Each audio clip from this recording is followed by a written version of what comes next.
My name is Frank C. I served in the Navy in World War II.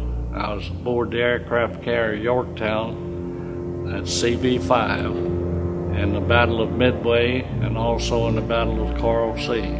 My name is Jeff Forsyth. I was a captain in the United States Army. I was commissioned as second lieutenant through the Army ROTC program at the University of South Florida. That is where I entered service. But most of my time was aboard ship. I served on the Yorktown, the Block Island, the Intrepid, the USS Chief, and later on I was in Fleet Training Group in Guantanamo Bay, Cuba, and served on practically all the ships in the Atlantic. My branch in the Army was infantry. I served in numerous Army Reserve and National Guard units. I am a veteran of the Bosnia conflict and the Operation Iraqi Freedom. I value all my service. I was very proud to wear the uniform at the time, and I'll always have very vivid memories of all the things I went through during those periods of time.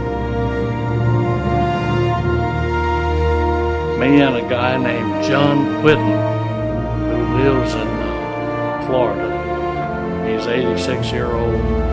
We were together, and the superstructure on the Yorktown has an antenna repair group. We had insulators and tools to repair antennas up there. And the Japs came in, torpedo attacked, and dropped several torpedoes, and two of them hit us in the port side, blowed the whole side out of the ship. It took on a lot of water and listed heavily. Destroyers came in and pulled us in, and we stayed out of it and swam around until they got the wounded and the crippled aboard ship. And then we went aboard a destroyer. They picked up about 350 of us. Many times we received mortar fire in on the camp, and that was always scary. But the one defining moment was when I was on a patrol outside of Iskandariyah, and a roadside bomb detonated 5 feet from my truck. It was 2 artillery rounds. The concussion from that threw me across the Humvee, and I lost my hearing for a few days. And when I was thrown, it was so violent that I really didn't know where I was. And at the moment, I didn't know whether I was alive or dead until I came to. And luckily, the armor on the vehicle protected me. And I just remember the intense returning fire from the patrol and a lot of smoke and fire, and until that situation settled down, I didn't know what was going to happen to me at that point. When you're under pressure and the bombs are falling and things are going off all around you, everybody's wound up tight. But I don't remember, other than when John Whitten and I were swimming in this gas and oil, being afraid of anything other than that stuff catching on fire.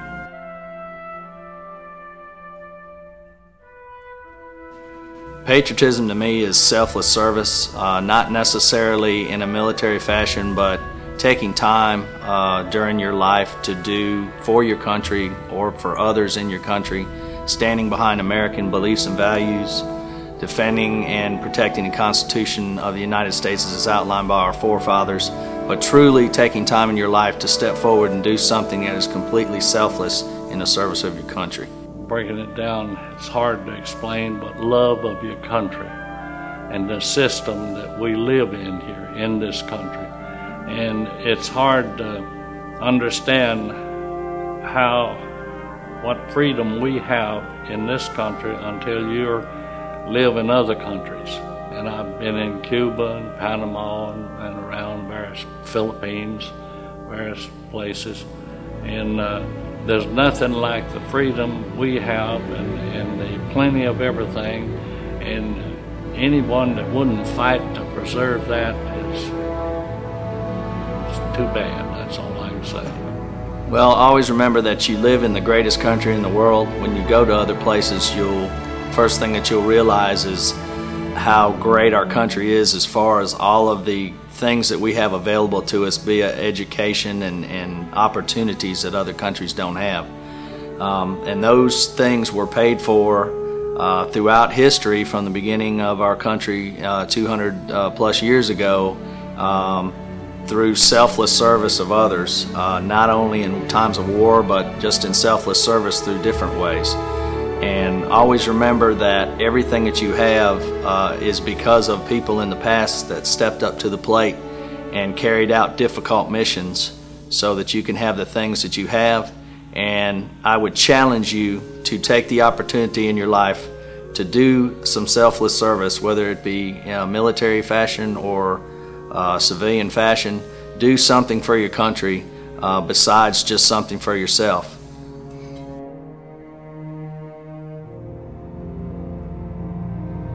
Seeing my children during the train up on several occasions, even saying goodbye to them during the brief periods they came down to see me was hard, but when I got ready to step on that bus, and I remember my young son Logan saying "Bye, Dad" to me, and that really hit. And I remember that bus ride being real quiet because everyone was thinking the same thing.